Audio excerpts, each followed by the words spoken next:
பெற்றோரும் தங்களுடைய ஆண் குழந்தையை சரியாக வளர்த்தால் சமூகத்தில் எந்த பெண்ணுக்கும் பாதிப்பு இருக்காது. அந்த ஆண் குழந்தையை நமக்கு வளர்க்க தெரியவில்லைங்கிறது தான் பிரச்சனையே. அது இன்றைக்கி வரைக்கும் இருக்கக்கூடியது. எனக்கு ஒத்த பிள்ளை இருக்கிறான், ஒரு ஆண் பிள்ளை சரியாக வளர்க்கப்படவில்லை தான் இந்த சமூகத்துக்கு பெரிய பிரச்சனையாகவும் த்ரெட்டாகவும் இருக்குது. அதுதான் பெண்களுக்கும் பிரச்சனையாகவும் இருக்குன்னு சொல்லிட்டீங்க.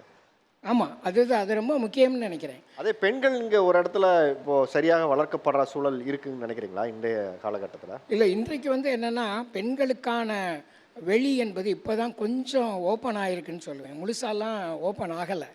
ஏனென்றால் இது ஆண்களின் சமூகம். ஆண்கள் தான் எல்லா வரையறையும் எழுதுகிறாங்க, எல்லாத்தையும் திட்டமிடுறாங்க, எல்லாவற்றையும் முடிவு செய்கிறார்கள். இன்றைக்கும் குடும்பத்தில் அப்படி தான்.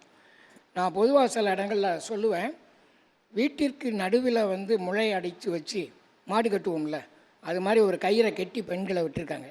அவ்வளோதான்.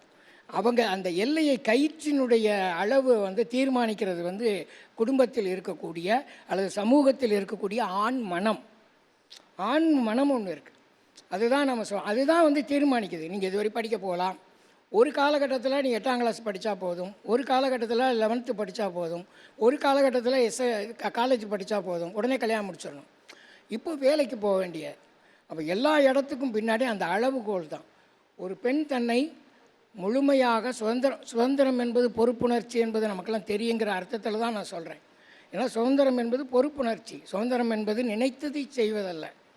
அப்போ ஒரு பெண் முழுமையாக தன்னை சுதந்திரமாக வெளிப்படுத்துவதற்கான வெளி இன்னும் உருவாகவில்லை. குடும்பத்தில் ஜனநாயகம் கிடையாது, வெளியில் ஆஃபீஸில் ஜனநாயகம் கிடையாது, சமூகத்தில் ஜனநாயகம் கிடையாது. பெண்களுக்கு சொல்கிறேன். ஒரு கை